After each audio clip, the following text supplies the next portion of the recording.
தென் சென்னை அதிமுக வேட்பாளர் டாக்டர் ஜெயவர்தனனை ஆதரித்து முதலமைச்சர் எடப்பாடி பழனிசாமி பல்வேறு இடங்களில் பிரச்சாரம் செய்தார்.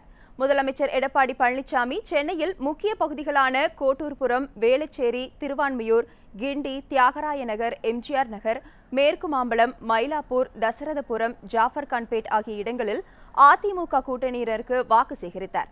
அப்போது பேசிய அவர், நிறைவேற்ற இயலாத திட்டங்களை திமுக தேர்தல் அறிக்கையாக வெளியிட்டுள்ளதாக தெரிவித்தார். மத்தியில் ப. சிதம்பரம் நிதியமைச்சராக இருந்தபோது தமிழகத்தில் சிறப்பு திட்டங்கள் எதையும் கொண்டுவரவில்லை என்றார். தொடர்ந்து பேசிய அவர், சென்னை மாநகர மக்கள் எளிதாக பயணம் செய்ய அதிமுக அரசு தொடர் நடவடிக்கைகள் எடுத்து வருவதாகவும் சுட்டிக்காட்டினார். சென்னையில் மெட்ரோ ரயில் திட்டத்தின் 2வது பாதை விரைவில் அமைக்கப்படும் என்றும் அவர் கூறினார். திட்டம் 2005 புரட்சித் தலைவி முதலமைச்சராக இருந்த காலகட்டத்தில் அறிவிச்சாங்க. இதே புரட்சித் தலைவி அம்மா அவர்கள் 2011 பொறுப்பேற்ற பிறகு அந்த திட்டத்தை நிறைவேற்றப்பட்டு 54 கிலோமீட்டர் இன்றைக்கு பயன்பாட்டிற்கு வந்திருக்குது மெட்ரோ ரயில் திட்டம்.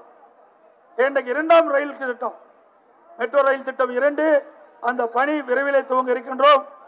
அதற்கு திட்ட மதிப்பீடு செய்யப்பட்டு மத்திய அரசுடைய அனுமதிக்கு அனுப்பப்பட்டிருக்கின்றது.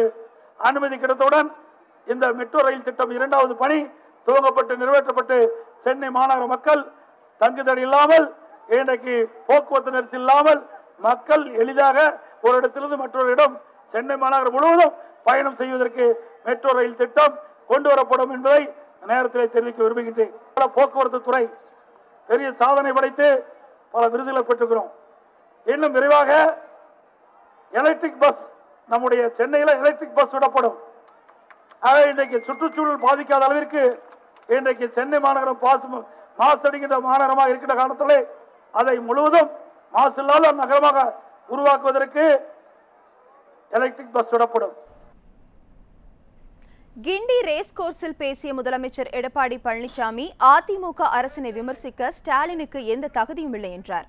அதிமுக மெகா கூட்டணியை கண்டு ஸ்டாலின் மிரண்டு விட்டதாக தெரிவித்த முதலமைச்சர், கொடநாடு விவகாரத்தை கண்டுபிடித்ததே அதிமுக அரசுதான் என்றார். ஆனால் சயன் மனோஜ் போன்றோரை பயன்படுத்தி ஸ்டாலின் தன்னை இவ்வழக்கில் தொடர்புபடுத்த முயற்சிப்பதாகவும் அவர் தெரிவித்தார். முன்னேற்ற கழக தலைவர் மு.க. ஸ்டாலின் அவர்கள் அனைத்து இந்திய அண்ணா திராவிட முன்னேற்ற கழகத்தை பற்றியும் அனைத்து இந்திய அண்ணா திராவிட முன்னேற்ற கழக அரசை பற்றியும் விமர்சனம் செய்து கொண்டிருக்கின்றார். கூட்டணி கட்சி தலைவர்களும் விமர்சனம் செய்கின்றார். ஒவ்வொரு கட்சிக்கும் தனி கொள்கை உண்டு. அவர்கள் விருப்பப்படிதான் கூட்டணி அமைப்பாங்க. நம்முடைய கூட்டணி பொறுத்த வரைக்கும் ஒரு மெகா கூட்டணி அமைந்து விட்டது.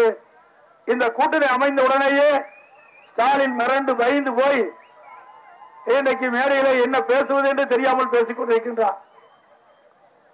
இன்றைய தினம் என் மீது பல்வேறு பொய்யான புகாரை சொல்லிக் கொண்டிருக்கின்றார். ஏதோ கொடநாட்டில் கொலை நடந்ததான், அது நான் தான் போய் நடத்தணும் அப்படின்னு ஒரு நாடகத்தை அரங்கேற்றிருக்கிறார். இந்த சயன் மனோஜ் என்ற கூலிப்படையை சேர்ந்த இவர்கள் ஒரு கூட்டமா போய் கொடநாட்டில் கொள்ளையடிச்சு அந்த காவலாளிய கொலை செய்து தப்பிக்கும் போது அனைத்து இந்திய அண்ணா திராவிட முன்னேற்ற கழக அரசு தான் இதை கண்டுபிடித்த அரசு என்பதை நேரத்தில் தெரிவிக்க விரும்புகின்றேன். அது மட்டுமல்ல, இந்த சயன் மனோஜ் இருவரையும் கைது செஞ்சு நீதிமன்றத்துக்கு ஆஜர்படுத்துகின்ற பொழுது ஜாமீன் கொடுத்தது திமுக கட்சி சேர்ந்த நிர்வாகிகள். இதற்கு வாதாடுறது திமுக கட்சியை சேர்ந்த வக்கீல். ஆக இவர்களுக்கு தொடர்பு இருப்பு என்று எங்களுக்கு சந்தேகம் ஏற்பட்டது. இந்த 2 நாளைக்கு முந்தி எல்லா தொலைக்காட்சியிலும் வெளியில் வந்துட்டது.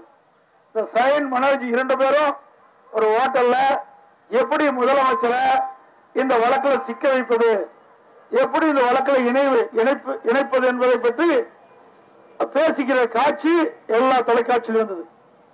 ஆகவே ஸ்டாலின் அவர்கள் திட்டமிட்டு இவர்களை பயன்படுத்தி இந்த வழக்கிலே என்னை புகுத்த பார்க்கிறார். ஒரு காலம் முடியாது.